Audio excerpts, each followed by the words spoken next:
Setelah malam mengerikan di rumah tua itu, Reno tidak pernah benar-benar bisa melupakan apa yang dia lihat. Selama beberapa hari dia bahkan tidak berani membuka warung kopi. Tubuhnya memang masih sehat, tapi pikirannya seperti terus dihantui bayangan. Malam itu, gumpalan-gumpalan kecil yang bergerak di lantai, tangisan yang tidak seharusnya ada, dan wajah Pak Karsa yang duduk pasrah menunggu sesuatu menjemputnya.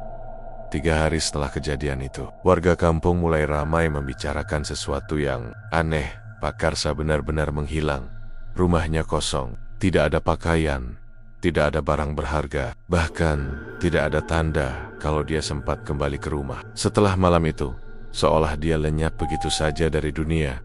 Beberapa orang mengira dia kabur karena hutang. Ada juga yang bilang dia mungkin pindah ke kota lain, tapi Reno tahu, kenyataannya tidak sesederhana itu. Suatu sore, ketika Reno akhirnya membuka kembali warung kopinya, Pak Darno datang seperti biasa dengan becaknya. Tapi wajahnya terlihat jauh, lebih murung dari biasanya. Dia duduk di bangku kayu sambil menyalakan rokok. Asapnya terasa lebih pahit sekarang. Katanya pelan. Reno tahu maksudnya bukan soal rokok, Pak. Rumah tua itu sudah diperiksa warga, kata Reno. Pak Darno mengangguk pelan. Tidak ada apa-apa kan? Reno menelan ludah. Tidak ada kandang, tidak ada bekas apapun. Pak Darno langsung menoleh. Maksudmu, semuanya hilang? Rumah itu kosong, seperti rumah yang tidak pernah dihuni. Pak Darno menghela napas panjang. Kadang kalau sesuatu sudah selesai menagih, jejaknya memang ikut hilang. Reno diam. Dia masih ingat jelas isi rumah itu malam itu. Suara tangisan kecil. Tidak mungkin semua itu hanya halusinasi. Tapi ada satu hal yang jauh lebih aneh. Gerobak sate kelinci milik Pak Karsa masih ada. Gerobak itu sekarang berada di ujung jalan dekat pohon besar, tempat biasa dia berjualan. Tidak ada yang tahu siapa yang menaruhnya di sana. Padahal malam ketika Reno kabur dari rumah tua itu, gerobak itu tidak ada di tempat itu. Warga sempat mencoba memindahkannya, tapi setiap kali dipindahkan, entah bagaimana keesokan paginya gerobak itu kembali lagi ke tempat semula. Akhirnya orang-orang memilih membiarkannya saja gerobak kosong. Doang kok, kata beberapa orang. Tapi Reno tahu sesuatu yang lain. Karena 2 malam sebelumnya, dia mencium bau sate kelinci yang sedang dibakar. Padahal tidak ada siapapun di sana. Malam itu, Reno menutup warungnya lebih awal. Bukan karena takut, tapi karena rasa penasaran yang mulai muncul lagi. Jam menunjukkan hampir pukul 11 malam. Ketika jalan mulai benar-benar sepi, lampu jalan menyala redup. Angin malam berhembus pelan, membawa udara dingin dari arah sawah. Reno berdiri di depan warungnya dan melihat ke arah ujung jalan. Gerobak sate kelinci itu terlihat samar di bawah pohon besar. Gelap, diam, tidak ada siapapun. Reno mengambil senter kecil dari laci warung. Langkahnya pelan ketika berjalan mendekat. Semakin dekat, jantungnya semakin terasa berat. Gerobak itu terlihat persis seperti saat Pak Karsa masih berjualan. Ada tempat arang, ada kipas bambu kecil, ada wadah tusuk sate, tapi semuanya kosong. Reno menyinari bagian bawah gerobak dengan senter. Tidak ada apa-apa. Dia menghela napas lega, cuma gerobak kosong. Tapi saat dia hendak berbalik, hidungnya tiba-tiba mencium sesuatu. Bau yang sangat familiar, bau sate yang sedang dipanggang. Reno langsung menoleh lagi ke arah gerobak. Tidak ada api, tidak ada arang menyala, tapi bau itu jelas sekali kuat. Seolah ada seseorang yang sedang membakar sate tepat di depan hidungnya. Reno merasakan bulu kuduknya berdiri. Siapa di situ? Katanya pelan. Tidak ada jawaban, hanya suara angin yang menyapu daun pohon besar di atas gerobak. Reno mengangkat senter lagi. Cahayanya menyapu pelan ke arah bagian belakang gerobak, dan di sanalah dia melihat sesuatu. Ada satu tusuk sate yang tiba-tiba tergeletak di atas panggangan, padahal tadi tidak ada. Reno membeku. Dia yakin sekali tadi panggangan itu kosong. Tangan Reno gemetar ketika mendekat. Tusuk sate itu berisi 3 potong daging kecil. Warnanya gelap, basah oleh sesuatu yang mirip bumbu kecap. Reno menelan ludah. Ini dari mana? Tiba-tiba terdengar suara kecil, sangat kecil, dari bawah gerobak. Reno menyorotkan senter ke bawah. Awalnya dia tidak melihat apa-apa. Lalu suara itu terdengar lagi, pelan, serak, seperti suara yang sangat lemah. Tangisan-tangisan bayi. Rino mundur 1 langkah, jantungnya berdetak sangat keras. Tidak mungkin. Suara itu semakin jelas. Tangisan kecil yang datang dari ruang gelap di bawah gerobak Reno. Perlahan menunduk untuk melihat lebih jelas. Cahaya senter masuk ke kolong gerobak, dan di sana ada sesuatu yang bergerak, sesuatu yang kecil, merayap perlahan di tanah. Reno langsung menjatuhkan senternya. Dia mundur dengan wajah pucat, karena bentuk kecil yang bergerak itu persis seperti yang pernah dia lihat di rumah tua malam itu. Gumpalan kecil yang belum sempurna. Dan saat Reno mundur, tangisan itu berubah menjadi lebih banyak. Bukan 1, bukan 2, tapi puluhan. Seolah ada banyak sekali suara kecil yang menangis bersamaan di bawah gerobak sate kelinci itu. Reno langsung berlari. Dia tidak berani menoleh lagi. Napasnya terengah-engah saat sampai di depan warung. Tangannya gemetar saat menutup pintu. Malam itu dia tidak tidur sama sekali. Dan sejak malam itu, Reno mulai sadar satu hal yang jauh lebih mengerikan. Pesugihan Pak Karsa mungkin sudah selesai. Tapi sesuatu yang pernah dipanggilnya ke dunia ini ternyata belum benar-benar pergi. Dan gerobak sate kelinci itu mungkin bukan sekadar gerobak lagi, melainkan tempat di mana sesuatu yang kelaparan masih menunggu. Menunggu seseorang yang cukup bodoh untuk mendekat. Sejak malam ketika Reno melihat sesuatu bergerak di bawah gerobak sate kelinci itu, hidupnya tidak pernah benar-benar tenang lagi. Warung kopi kecilnya tetap buka seperti biasa. Orang-orang tetap datang minum kopi, ngobrol soal pekerjaan, politik kampung, sampai pertandingan bola. Semua terlihat normal, tapi bagi Reno, semuanya terasa berbeda. Setiap kali malam mulai sepi dan jalanan mulai kosong. Matanya selalu tanpa sadar mengarah ke ujung jalan, ke arah pohon besar, tempat gerobak sate kelinci itu berdiri. Gerobak itu tidak pernah berpindah lagi sejak malam Pak Karsa menghilang. Beberapa warga sebenarnya sempat mencoba menyingkirkannya. Ada yang mengusulkan agar gerobak itu dibuang saja ke sungai. Ada juga yang bilang sebaiknya dibakar supaya tidak jadi sarang tikus. Tapi setiap kali ada yang berniat memindahkannya, selalu saja ada kejadian aneh. Pernah suatu pagi 2 pemuda kampung mencoba mendorong gerobak itu ke pinggir jalan gerobaknya. Memang berhasil dipindahkan, tapi malamnya ketika mereka pulang melewati jalan itu lagi, gerobak itu sudah kembali ke tempat semula, persis di bawah pohon besar. Padahal tidak ada seorang pun yang melihat siapa yang memindahkannya kembali. Sejak itu orang-orang mulai malas mengurusinya. Sudahlah, cuma gerobak kosong, kata beberapa orang, tapi Reno tahu itu bukan cuma gerobak kosong. Malam ketika dia melihat sesuatu di bawahnya masih jelas di kepalanya. Tangisan kecil itu juga suara yang tidak mungkin berasal dari apapun yang normal. Beberapa hari setelah kejadian itu, Reno mulai mengalami sesuatu yang lebih aneh lagi. Suatu malam sekitar pukul 10, ketika warung kopi mulai sepi, Pak Darno datang seperti biasa dengan becaknya. Tapi kali ini, wajahnya terlihat lebih pucat. Dia duduk tanpa banyak bicara. Reno menuangkan kopi panas ke gelasnya. "Pak, kelihatan capek," kata Reno. Pak Darno mengangguk pelan. "Tadi malam, aku lewat sini jam 1. Reno langsung menoleh. "Lewat jalan ini?" "Iya." Pak Darno menunjuk ke arah ujung jalan. "Aku lihat ada orang di dekat gerobak sate." Jantung Reno langsung berdetak lebih cepat. "Siapa?" Pak Darno menggeleng. "Aku kira awalnya orang baru yang jualan di situ. Tapi pas becakku makin dekat." Dia berhenti bicara sebentar. Reno menunggu dengan tegang. Orang itu berdiri membelakangi jalan. Lanjut Pak Darno. Terus, seperti sedang memanggang sesuatu. Reno merasakan telapak tangannya mulai dingin. "Bau sate?" Pak Darno mengangguk. "Persis seperti dulu, waktu Pak Karsa masih jualan." Reno menelan ludah. "Terus Bapak lihat wajahnya?" Pak Darno menatap Reno lama sebelum menjawab. "Pas aku hampir sejajar dengan gerobak, orang itu menoleh sedikit." Dan Pak Darno menarik napas pelan. "Bukan Pak Karsa." Reno mengerutkan dahi. "Terus siapa?" Pak Darno menjawab dengan suara yang jauh lebih pelan. "Aku tidak yakin itu manusia." Warung kopi tiba-tiba terasa lebih dingin. Beberapa pelanggan yang masih duduk ikut diam mendengar cerita itu. "Apa maksud Bapak?" tanya Reno.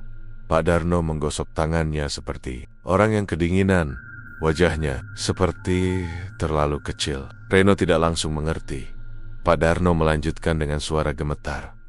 Tubuhnya seperti orang dewasa, tapi kepalanya kecil. Dan suaranya kenapa dia seperti sedang tertawa kecil. Reno langsung teringat suara tangisan di bawah gerobak. "Bapak yakin bukan orang?" Pak Darno menatap ujung jalan lagi. "Aku sudah tua, nomor, tapi mataku belum setua itu." Malam itu pembicaraan berhenti sampai di situ. Tapi sejak cerita Pak Darno tersebar, beberapa warga mulai merasa tidak nyaman melewati jalan itu ketika malam. Ada yang mengaku mencium bau sate, padahal tidak ada orang. Ada juga yang bilang pernah mendengar suara seperti bayi menangis. Awalnya Reno mencoba meyakinkan dirinya bahwa itu hanya kebetulan. Mungkin orang-orang cuma terlalu terpengaruh cerita hilangnya Pak Karsa. Tapi kejadian malam berikutnya membuat Reno sadar bahwa semuanya jauh lebih buruk dari yang dia kira. Malam itu hujan turun sejak sore. Jalanan menjadi sepi lebih cepat dari biasanya. Sekitar pukul 9, Reno menutup sebagian lampu warung karena pelanggan sudah hampir tidak ada. Hanya tersisa satu orang yang duduk di pojok, minum kopi sambil memainkan ponselnya. Tiba-tiba Reno mencium sesuatu. Bau yang sangat dia kenal. Bau sate kelinci yang sedang dibakar. Reno langsung menoleh ke arah luar. Hujan masih turun pelan. Jalan terlihat kosong. Tapi bau itu semakin kuat. Pelanggan yang duduk di pojok juga mulai mengendus udara. "Mas, kok bau sate ya?" katanya. Reno tidak menjawab. Matanya pelen-pelen mengarah ke ujung jalan. Dan di sana, di bawah pohon besar itu, ada sesuatu yang menyala kecil, seperti bara api. Reno berdiri perlahan, langkahnya mendekati pintu warung. Dari kejauhan, dia bisa melihat gerobak sate kelinci itu, dan sesuatu yang berdiri di belakangnya. Sosok itu membungkuk seperti orang yang sedang membakar sate. Asap tipis naik ke udara. Pelanggan di warung ikut berdiri. "Wah, ada yang jualan lagi ternyata," katanya santai. Tapi Reno tahu sesuatu tidak beres, karena gerakan sosok itu terasa aneh, terlalu kaku, terlalu pelan. Reno melangkah keluar warung. Hujan kecil mengenai wajahnya. Sosok di dekat gerobak itu masih membelakangi jalan. Tangan kanannya bergerak pelan, seperti sedang membolak-balik sate. Lalu tiba-tiba, sosok itu berhenti bergerak. Perlahan kepalanya menoleh. Tidak sepenuhnya, hanya sedikit, cukup untuk membuat Reno melihat sebagian wajahnya. Dan dalam satu detik itu, Reno langsung tahu, itu bukan manusia. Kulit wajahnya pucat seperti daging mentah, matanya kecil dan terlalu hitam, dan yang paling mengerikan, mulutnya tersenyum sangat lebar. Senyum yang tidak wajar, senyum yang terlalu panjang, sampai hampir menyentuh telinga. Reno langsung mundur satu langkah. Pelanggan di belakangnya ikut melihat. "Mas, itu siapa?" Reno tidak bisa menjawab. Karena pada saat yang sama, dari bawah gerobak itu terdengar sesuatu lagi. Tangisan bayi. Tapi kali ini bukan satu. Puluhan suara kecil menangis bersamaan. Dan sosok di dekat gerobak itu mulai tertawa pelan. Tawa yang serak, tawa yang terdengar seperti datang dari tenggorokan. Yang belum pernah benar-benar hidup. Malam itu Reno tidak pernah benar-benar lupa. Sosok yang berdiri di belakang gerobak sate kelinci itu masih jelas di kepalanya. Cara makhluk itu menoleh sedikit, memperlihatkan senyum yang terlalu lebar. Lalu suara tangisan kecil yang muncul dari bawah gerobak. Setelah kejadian itu Reno langsung menarik pelanggan yang masih di warung untuk masuk kembali ke dalam. "Mas, itu siapa tadi?" tanya pelanggan itu dengan wajah bingung. Reno tidak langsung menjawab. Tangannya masih gemetar ketika menutup pintu warung. "Tidak tahu," jawabnya. Akhirnya, pelanggan itu mencoba tertawa kecil. Mungkin orang baru yang jualan di situ. Reno tidak berkata apa-apa, karena dia tahu tidak ada orang yang bisa memiliki wajah seperti itu. Malam itu, mereka tidak berani keluar lagi. Dari dalam warung, mereka hanya bisa melihat ujung jalan yang mulai gelap karena hujan semakin deras. Yang aneh, bau sate kelinci yang terbakar masih sesekali terbawa angin masuk ke dalam warung. Bau itu dulu selalu membuat Reno lapar, tapi sekarang bau itu justru membuat perutnya mual. Sekitar setengah jam kemudian, pelanggan itu akhirnya pulang. Reno mengantar sampai depan warung. Jalan terlihat kosong.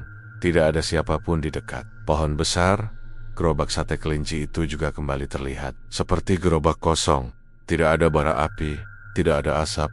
Seolah kejadian tadi hanya bayangan.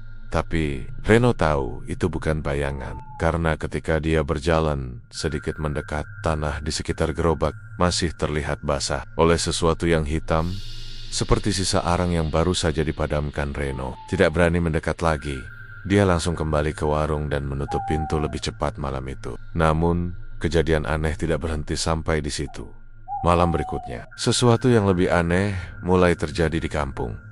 Seorang ibu yang sedang hamil muda tiba-tiba mengalami keguguran tanpa sebab yang jelas. Dokter dari puskesmas bilang mungkin karena kelelahan, tapi yang membuat warga mulai merasa tidak nyaman adalah waktunya. Kejadian itu terjadi tepat setelah tengah malam, dan rumah ibu itu tidak terlalu jauh dari jalan tempat gerobak sate kelinci berdiri. Beberapa hari kemudian, kejadian serupa terjadi lagi. Kali ini di rumah yang berbeda. Seorang perempuan yang juga sedang hamil tiba-tiba jatuh sakit di malam hari. Ketika dibawa ke rumah sakit, dokter mengatakan janinnya sudah tidak bisa diselamatkan. Kabar itu mulai menyebar di kampung. Awalnya orang-orang menganggapnya hanya kebetulan. Tapi bagi Reno, semuanya terasa terlalu mirip dengan cerita lama tentang Pak Karsa. Suatu malam, Reno kembali duduk di warung bersama Pak Darno. Angin malam terasa lebih dingin dari biasanya. Pak Darno menatap ke arah ujung jalan lama sekali sebelum bicara. Sepertinya ini mulai lagi, katanya pelan. Reno menatapnya. Maksud Bapak? Pak Darno menghela napas. Pesugihan itu belum selesai. Reno merasakan tengkuknya merinding, tapi Pak Karsa sudah hilang. Pak Darno mengangguk. Justru itu yang membuatku takut. Reno terdiam. Pak Darno melanjutkan dengan suara lebih pelan. Kalau orang yang melakukan pesugihan itu mati atau menghilang sebelum perjanjiannya selesai, sesuatu biasanya akan menggantikannya. Reno langsung teringat sosok yang dia lihat di dekat gerobak. Makhluk itu, bisiknya. Pak Darno tidak menjawab, tapi wajahnya cukup menjelaskan. Beberapa malam berikutnya Reno mulai memperhatikan sesuatu yang aneh. Setiap kali jam mendekati tengah malam, udara di sekitar ujung jalan terasa lebih dingin. Lampu jalan kadang berkedip pelan, dan bau sate kelinci sering muncul tanpa sebab. Kadang hanya beberapa detik, kadang sampai beberapa menit. Suatu malam, Reno memutuskan melakukan sesuatu yang sebenarnya dia sendiri tidak yakin berani melakukannya. Dia ingin melihat lebih dekat gerobak itu. Jam menunjukkan hampir pukul 12 malam. Warung kopi sudah tutup, jalanan benar-benar sepi. Reno membawa senter kecil seperti waktu pertama kali dia mendekati gerobak itu. Langkahnya pelan ketika berjalan menuju pohon besar. Angin malam berhembus pelan membuat daun-daun bergesekan. Gerobak sate kelinci itu terlihat sama. Seperti biasanya diam kosong. Reno berhenti beberapa langkah di depannya. Jantungnya berdetak keras. Dia menyinari bagian atas gerobak dengan senter. Tidak ada apa-apa. Panggangan kosong. Wadah tusuk sate juga kosong. Reno menghembuskan napas lega. Cuma gerobak. Tapi saat dia hendak berbalik, dia mendengar sesuatu. Suara kecil. Sangat kecil. Seperti sesuatu yang bergerak pelan di bawah kayu. Reno menelan ludah. Senter di tangannya pelan-pelan diarahkan ke bawah gerobak. Cahaya putih itu masuk ke ruang gelap di bawahnya. Awalnya tidak terlihat apa-apa. Lalu, ada sesuatu yang bergerak, kecil, merayap perlahan. Reno membeku. Bentuknya tidak jelas, seperti gumpalan kecil yang basah. Lalu suara itu muncul lagi. Tangisan, tangisan, bayi. Tapi kali ini lebih jelas dari sebelumnya. Dan bukan hanya satu. Ada beberapa suara kecil yang menangis bersamaan. Reno mundur satu langkah. Tangannya gemetar. Saat itulah sesuatu tiba-tiba jatuh dari atas gerobak. Satu tusuk sate, tusuk itu jatuh tepat di depan kaki Reno. Potongan daging kecil masih menempel di ujungnya. Reno menatapnya dengan wajah pucat. Daging itu masih hangat, seolah baru saja dibakar. padahal tidak ada siapapun di sana. Tiba-tiba dari belakang, Reno terdengar suara yang sangat pelan, suara yang serak dan berat. Sudah lama, tidak ada yang mendekat. Reno langsung berbalik, di belakangnya berdiri seseorang atau sesuatu. Sosok itu tinggi kurus, tubuhnya seperti manusia dewasa tapi wahannya. Wajahnya sangat pucat, matanya kecil dan hitam, dan mulutnya tersenyum terlalu lebar, persis seperti sosok yang Reno lihat malam sebelumnya. Makhluk itu memiringkan kepalanya sedikit, seperti sedang mengamati Reno dengan rasa penasaran. Lalu dia berkata lagi, dengan suara yang terdengar seperti dua suara bercampur menjadi satu. Pak Karsa sudah pergi. Dia berhenti sebentar. Senyumnya semakin lebar, tapi gerobaknya masih lapar. Pada saat yang sama, tangisan dari bawah gerobak tiba-tiba berubah menjadi lebih keras. Puluhan suara kecil menangis bersamaan dalam kegelapan. Dan Reno mulai sadar sesuatu yang jauh lebih mengerikan. Makhluk yang berdiri di depannya itu mungkin bukan hanya penjaga gerobak itu. Reno berdiri kaku di depan gerobak sate kelinci itu. Hujan kecil mulai turun lagi, membuat tanah di sekitar jalan berubah lembab. Lampu jalan yang redup hanya memberi cahaya samar, cukup untuk memperlihatkan sosok yang berdiri beberapa langkah di depannya. Makhluk itu masih tersenyum, senyum yang terlalu panjang untuk wajah manusia. Matanya yang kecil dan hitam tidak pernah berkedip. Tatapannya lurus ke arah Reno, seperti sedang mengamati sesuatu yang menarik di bawah gerobak. Tangisan kecil masih terdengar. Banyak, puluhan suara kecil yang menangis bersamaan. Suara itu seperti datang dari ruang yang sempit dan gelap. Reno merasakan lututnya hampir lemas. "Apa kamu?" Suaranya nyaris tidak keluar. Makhluk itu memiringkan kepalanya sedikit, seperti orang yang mencoba memahami pertanyaan. Lalu dia tertawa pelan. Tawa itu serak, berat, dan terdengar seperti datang dari tenggorokan yang terlalu kering. Pak Karsa dulu juga bertanya seperti itu, katanya. Reno menelan ludah. "Di mana Pak Karsa?" tanya Reno dengan suara gemetar. Makhluk itu diam beberapa detik, lalu senyumnya melebar lagi. Dia sudah selesai. Jawaban itu terdengar sederhana, tapi cara makhluk itu mengatakannya membuat bulu kuduk Reno berdiri. "Sudah selesai?" Maksudnya, makhluk itu melangkah pelan mendekati gerobak. Tangannya yang panjang menyentuh bagian kayu panggangan. Kayu itu berderit pelan. "Dia membuat perjanjian," kata makhluk itu. Tapi manusia sering lupa. Perjanjian tidak bisa berhenti begitu saja. Tangisan dari bawah gerobak tiba-tiba terdengar lebih keras. Reno tidak berani melihat ke bawah lagi. Dia sudah cukup melihat malam-malam. Sebelumnya, makhluk itu melanjutkan dengan suara yang lebih pelan. Pak Karsa berhenti memberi makan. Reno merasakan tenggorokannya kering, memberi makan. Apa makhluk itu menoleh pelan ke arah Reno? Matanya terlihat semakin gelap, yang ada di bawah gerobak. Tangisan itu seperti menjawab kata-katanya. Suara kecil yang lemah, seperti sesuatu yang belum benar-benar hidup. Reno mundur satu langkah. Dia tahu apa yang dimaksud. Makhluk itu, janin yang nyongin yang pernah dia lihat di rumah tua itu. Makhluk itu kembali tertawa kecil. Sekarang mereka lapar. Hujan semakin deras, air menetes dari ujung gerobak. Reno merasakan sesuatu yang dingin menjalar di punggungnya. Kalau lapar, mereka mencari, lanjut makhluk itu. Dan ketika mereka mencari, sesuatu harus menggantikan. Reno tidak sepenuhnya mengerti. Tapi satu hal mulai terasa jelas. Pesuji Hanpek, Karsa tidak benar-benar berakhir ketika dia menghilang. Justru sesuatu yang jauh lebih buruk sedang dimulai. Makhluk itu tiba-tiba menunduk sedikit, seperti sedang mendengar sesuatu. Lalu dia berbisik pelan. Mereka bangun. Tangisan di bawah gerobak berubah. Bukan hanya tangisan lagi. Ada suara seperti sesuatu yang merayap di tanah. Pelan, basah. Reno tidak kuat lagi. Dia langsung berbalik dan berlari. Langkahnya cepat menyusuri jalan yang basah oleh hujan. Dia tidak peduli jika makhluk itu mengejar. Dia tidak peduli jika tangisan itu semakin keras. Yang dia tahu hanya satu. Dia harus menjauh dari gerobak itu. Napas Reno terengah naga ketika sampai di depan warung kopinya. Tangannya gemetar saat membuka pintu. Dia masuk lalu menutup pintu dengan keras. Beberapa detik dia hanya berdiri di sana, mencoba menenangkan napasnya.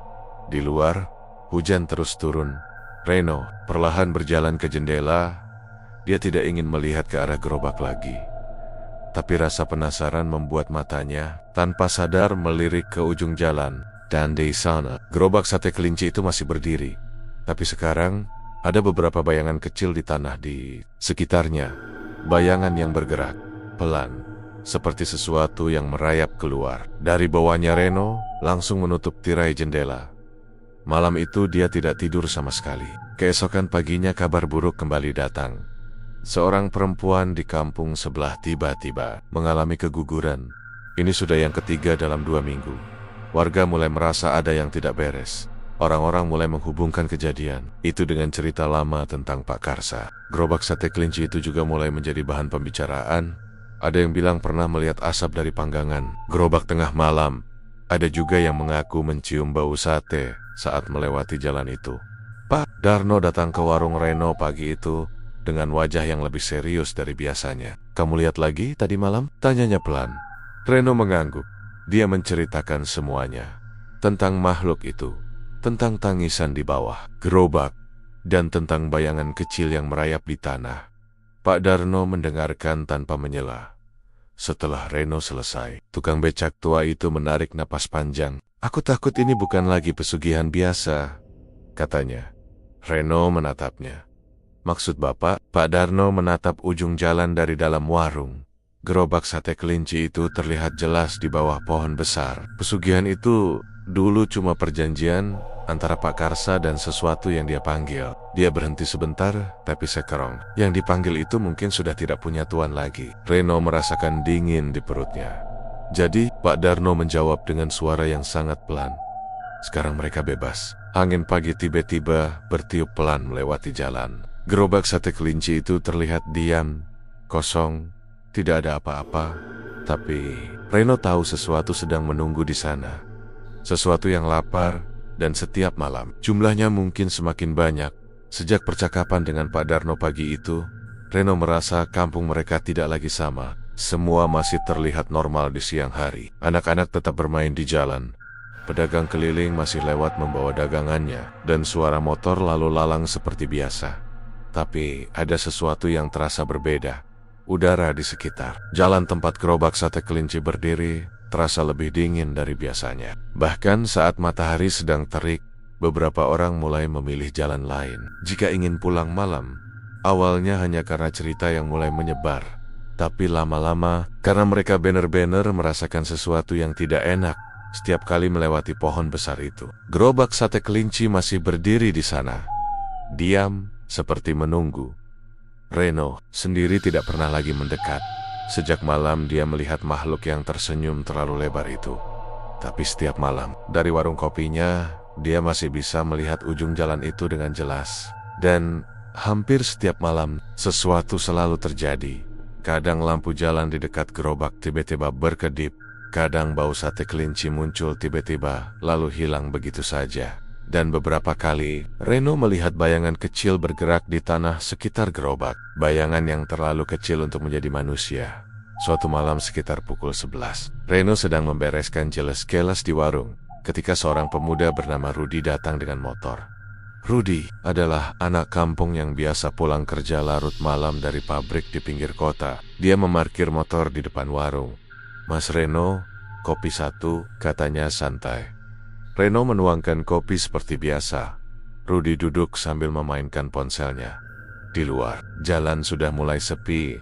Angin malam berhembus pelan dari arah sawah.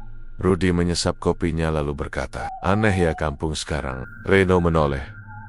"Aneh kenapa?" Rudy menunjuk ke arah ujung jalan. Gerobak sate itu masih di situ. Reno tidak menjawab. Rudy tertawa kecil. Padahal Pak Karsa sudah hilang. Reno mengangguk pelan.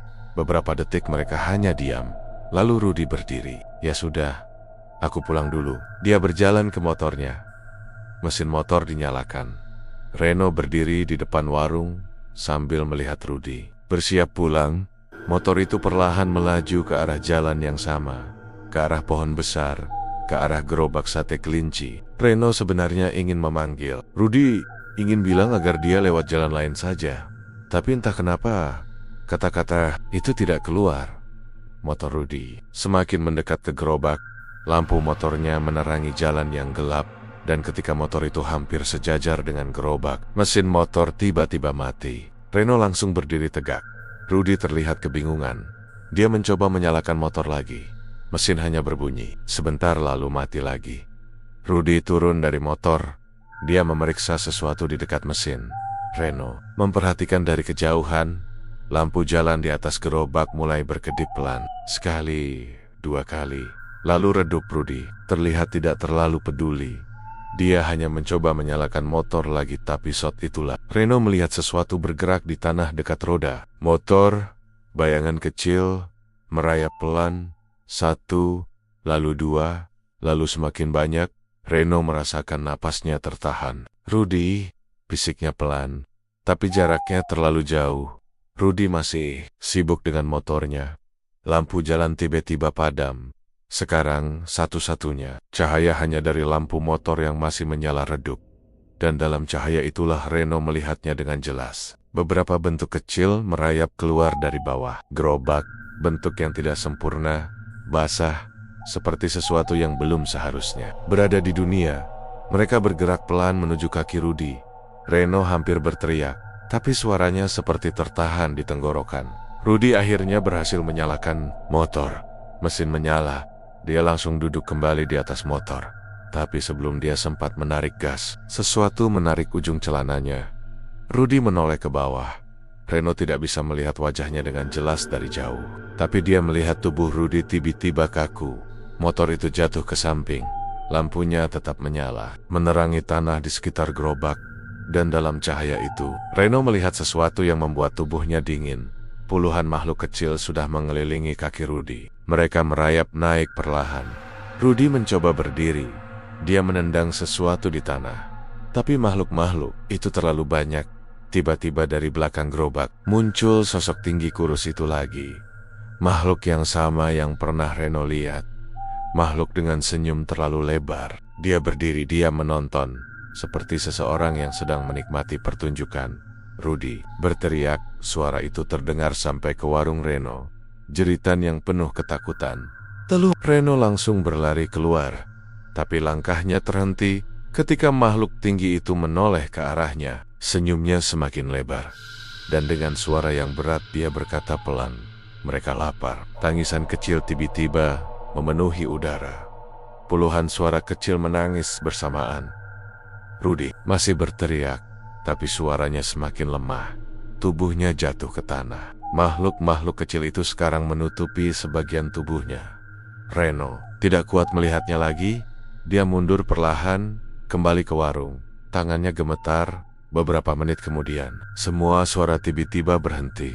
Sunyi, hanya suara angin malam yang terdengar. Reno memberanikan diri melihat lagi dari kejauhan. Lampu jalan kembali menyala. Gerobak sate kelinci masih berdiri di tempatnya. Motor Rudy tergeletak di jalan. Tapi Rudy sudah tidak ada. Yang tersisa hanya satu hal.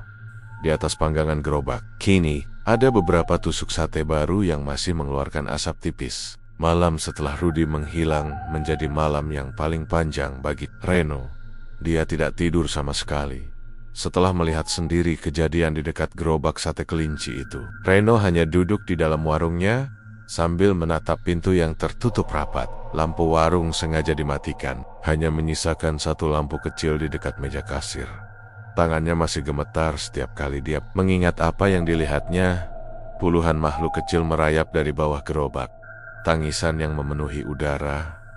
Dan makhluk tinggi dengan senyum lebar yang berdiri menonton semuanya. Seperti seseorang yang menikmati tontonan. Yang paling membuat Reno tidak bisa tenang adalah satu hal. Tusuk sate yang muncul di atas panggangan, sate yang sebelumnya tidak ada, sate yang masih mengepulkan asap tipis, seolah-olah seseorang baru saja memanggangnya. Sekitar jam 3 pagi, Reno akhirnya memberanikan diri membuka sedikit tirai jendela warung. Jalan terlihat kosong. Motor Rudy masih tergeletak di pinggir jalan. Tapi tubuh Rudy sudah tidak ada. Gerobak sate kelinci itu berdiri seperti biasa. Diam, kosong, tidak ada asap, tidak ada makhluk kecil, tidak ada siapapun. Seolah apa yang terjadi tadi hanya mimpi buruk. Tapi Reno tahu itu bukan mimpi. karena bau sate kelinci masih samar-samar tercium di udara malam. Pagi harinya, kampung mulai ramai dengan kabar bahwa Rudy tidak pulang. Ibunya datang ke warung Reno sekitar jam 8 pagi dengan wajah panik. "Reno, kamu lihat Rudy semalam?" tanyanya. Reno terdiam beberapa detik. Dia ingin jujur, tapi dia juga tahu jika dia menceritakan semuanya, orang-orang mungkin tidak akan percaya. "Ada, Bu," jawab Reno akhirnya. Dia sempat minum kopi di sini sebelum pulang. Ibunya terlihat semakin khawatir. "Jam berapa dia pulang?" "Saya kecat jam 11. Ibunya mengangguk pelan. Motor Rudy ditemukan di jalan dekat pohon besar. Reno menandak, dia sudah tahu itu. Beberapa warga juga mulai berkumpul di sekitar tempat itu pagi tadi. Motor Rudy memang masih di sana. Terjatuh di pinggir jalan, tapi yang aneh, tidak ada tanda-tanda kecelakaan, tidak ada bekas darah, tidak ada bekas perkelahian, seolah Rudy hanya menghilang begitu saja. Siang itu, Pak Darno datang ke warung Reno. Wajahnya terlihat lebih serius dari biasanya. "Kamu lihat sendiri semalam?" tanyanya pelan. Reno mengangguk. Dia menceritakan semuanya, setiap detail yang dia lihat, tentang makhluk kecil yang merayap, tentang sosok tinggi yang tersenyum, tentang jeritan Rudy, dan tentang tusuk sate yang muncul di panggangan. Pak Darno mendengarkan tanpa menyela. Setelah Reno selesai, tukang becak tua itu menarik napas panjang. "Aku takut ini memang sudah dimulai," katanya pelan. Reno menatapnya. "Dimulai apa?" Pak Darno menunjuk ke arah ujung jalan. Gerobak sate kelinci masih terlihat di bawah pohon besar. Yang dulu dilakukan Pak Karsa, sekarang diteruskan. Tapi oleh siapa? Pak Darno menatap Reno dengan wajah serius. "Bukan siapa." Dia berhenti sebentar. "Melainkan apa?" Angin siang berhembus pelan melewati jalan. Gerobak sate kelinci itu tetap diam di tempatnya. Tapi Reno sekarang merasa benda itu seperti memiliki sesuatu yang hidup di dalamnya. Sesuatu yang menunggu malam datang. Sore harinya, Reno dan Pak Darno memutuskan melakukan sesuatu yang sebenarnya sudah lama mereka pikirkan. Mereka ingin kembali ke rumah tua, tempat Pak Karsa dulu membawa gerobaknya.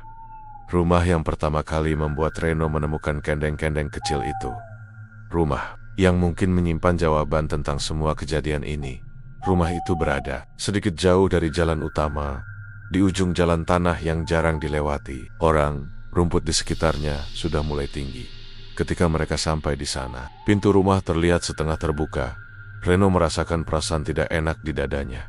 "Waktu terakhir aku ke sini, semua kandang masih ada," kata Reno pelan. Pak Darno mengangguk. "Sekarang kita lihat apa yang tersisa." Mereka masuk perlahan ke dalam rumah. Bau lembab langsung menyambut mereka. Ruangan itu terlihat kosong. Tidak ada kandang, tidak ada jejak apapun yang pernah Reno lihat sebelumnya. Hanya lantai kayu yang berderit setiap kali mereka melangkah. Reno menyinari ruangan dengan senter kecil. Cahaya itu bergerak pelan, menyapu dinding sampai akhirnya berhenti di sudut ruangan.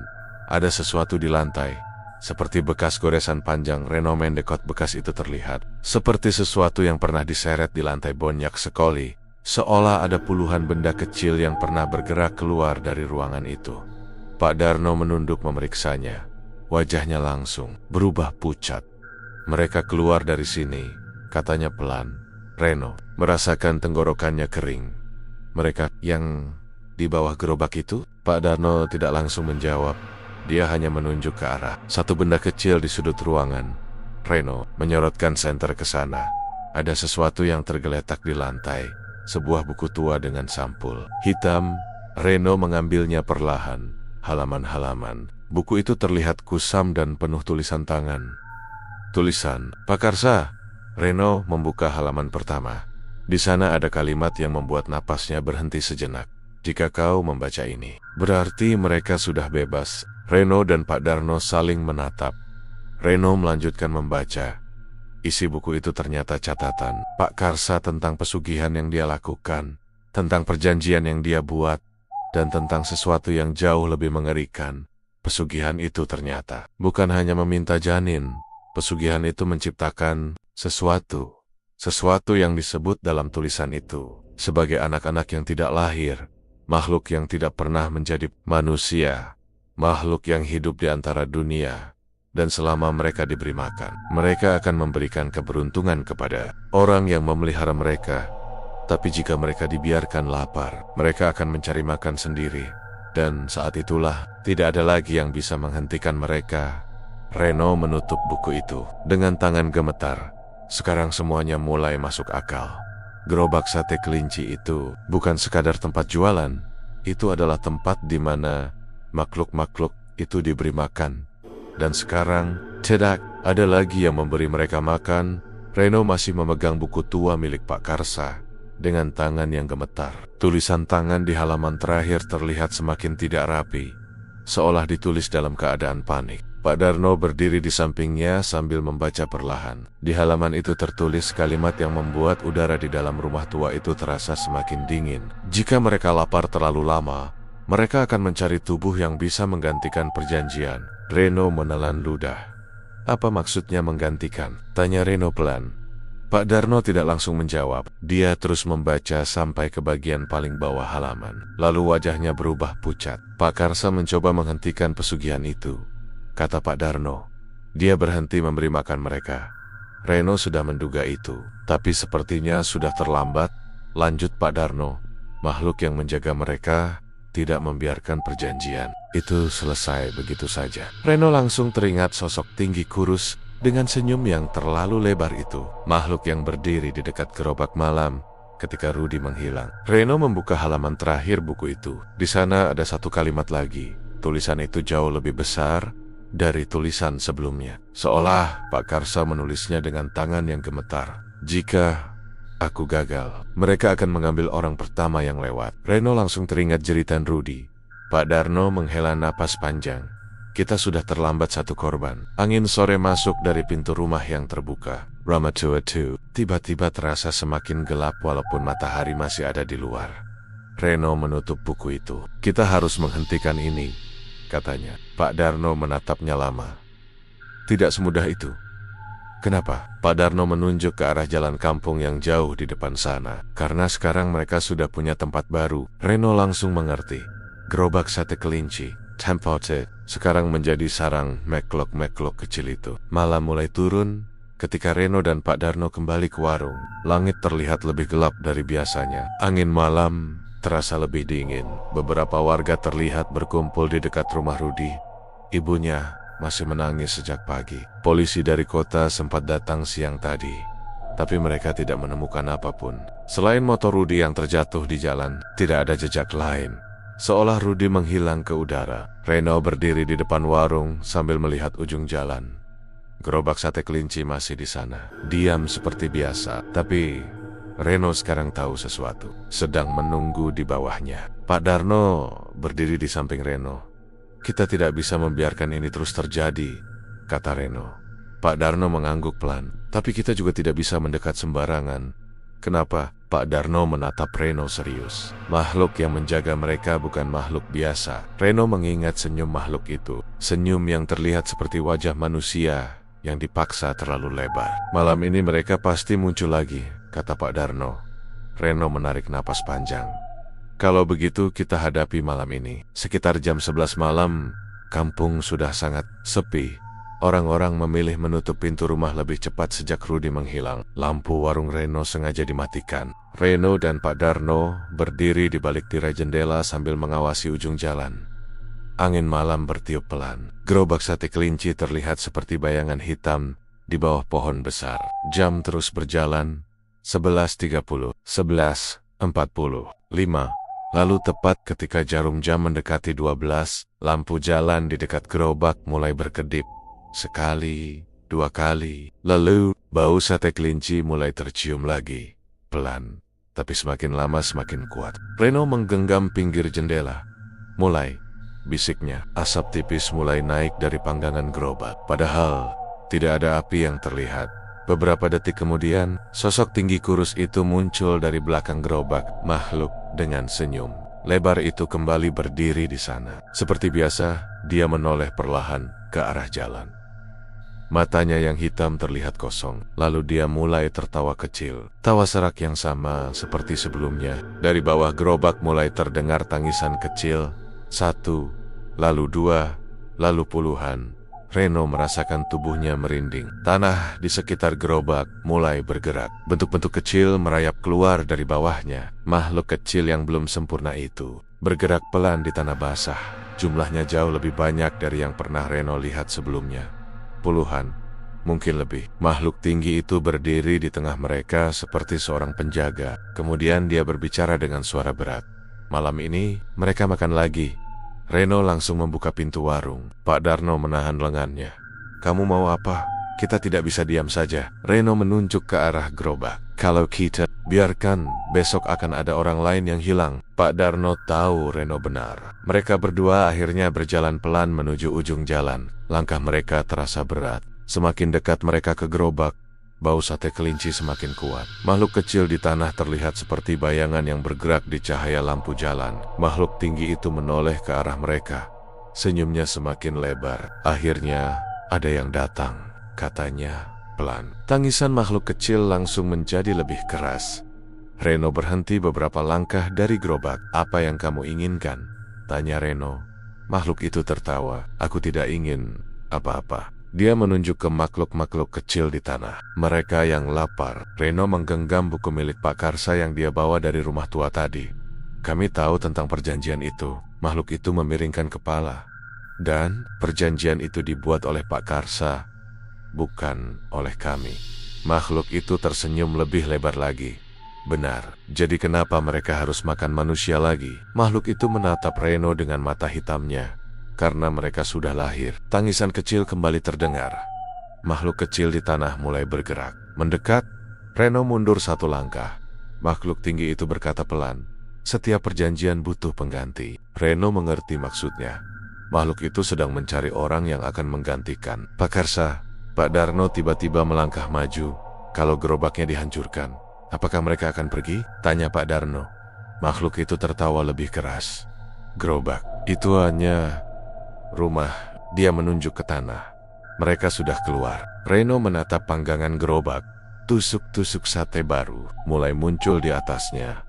Asap tipis naik ke udara malam. Reno merasakan sesuatu di dalam dirinya berubah. Jika gerobak itu memang rumah mereka, maka rumah itu harus dihancurkan tanpa berpikir panjang. Reno mengambil kayu dari pinggir jalan.